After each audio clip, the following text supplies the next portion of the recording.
ঢাকা আন্তর্জাতিক বাণিজ্য মেলায় আছেন সহকর্মী শিউলি শবনম। আমরা যুক্ত হচ্ছি তার সাথে।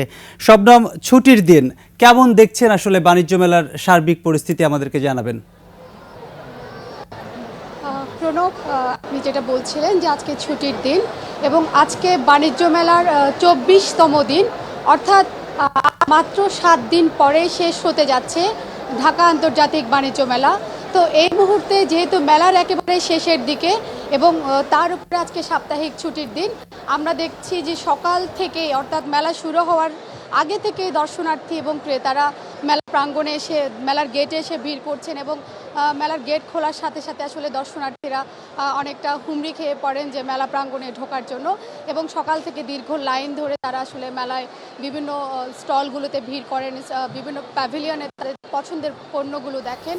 এবং বিশেষ করে আমরা যদি একটু বলি যে বাণিজ্য মেলার যে গৃহস্থালী পণ্য সামগ্রী, সেগুলোতে আসলে ক্রেতাদের অনেক বেশি ভিড় আমরা দেখেছি এবং শেষ মুহূর্তে ক্রেতা দর্শনার্থী টানার জন্য আমরা আসলে দেখেছি বিভিন্ন প্যাভিলিয়ন এবং স্টলগুলোতে বিক্রেতারা তাদের পণ্যগুলোর উপর বিভিন্ন রকম ছাড় দিচ্ছেন। অন্তত 20% থেকে 50% পর্যন্ত তারা বিভিন্ন পণ্যের উপর ছাড় দিচ্ছেন।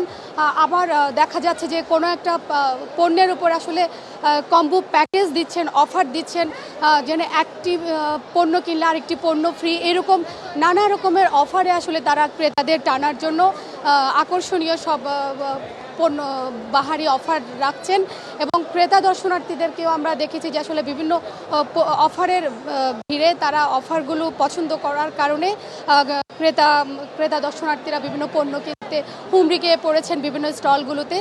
বিশেষ করে শিশুদের যে খেলনা এবং শিশু পণ্য, ভিটামিন ও ফাইবার সমৃদ্ধ ফ্রেশ আটা ময়দা সুজি আপনাকে দিবে সুস্বাস্থ্যের নিশ্চয়তা। ফ্রেশ আটা ময়দা সুজি। নারীদের যে পোশাক, 3 পিস, সালোয়ার কামিজ সহ জামা জুতো বিভিন্ন রকম পণ্যের মধ্যে আসলে তারা তাদের পছন্দ মতো পণ্য কিনে নিচ্ছেন এবং ভিড় করছেন।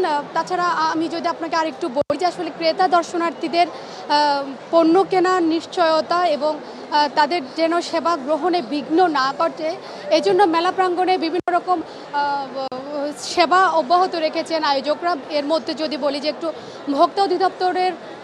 ভোক্তা অধিদপ্তরকে যে দায়িত্ব দেওয়া হয়েছে, তারা আসলে ক্রেতাদের সেবা পাওয়া নিশ্চিত করতে তারা দেখা যাচ্ছে যে বিভিন্ন রকম স্টলগুলোতে তারা আসলে কতটা পণ্য কিনতে পারছেন এবং কোনো রকম বাধাগ্রস্ত হচ্ছেন কিনা সেসব বিষয়ে তারা নজরদারি রেখেছেন। এবং আজকে 24তম দিন পর্যন্ত আসলে দেখা গেছে বিভিন্ন স্টল এবং প্যাভিলিয়নগুলোতে তারা 6টা প্রতিষ্ঠানকে পর্যন্ত অন্তত 2 লাখ টাকা জরিমানা করেছেন। এর মধ্যে সবচেয়ে বেশি দেখা গেছে যে পণ্যের দাম বেশি রাখা এবং নকল পণ্য বিক্রির দায়েও একটা প্রতিষ্ঠানকে আমরা 1 লাখ টাকা জরিমানা করতে দেখা গেছে।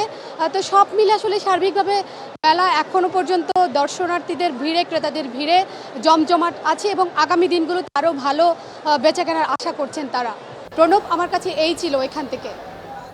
ধন্যবাদ শবনম আপনাকে। দর্শক, ঢাকা বাণিজ্য মেলা থেকে জানাচ্ছিলেন আমাদের সহকর্মী শিউলি শবনম।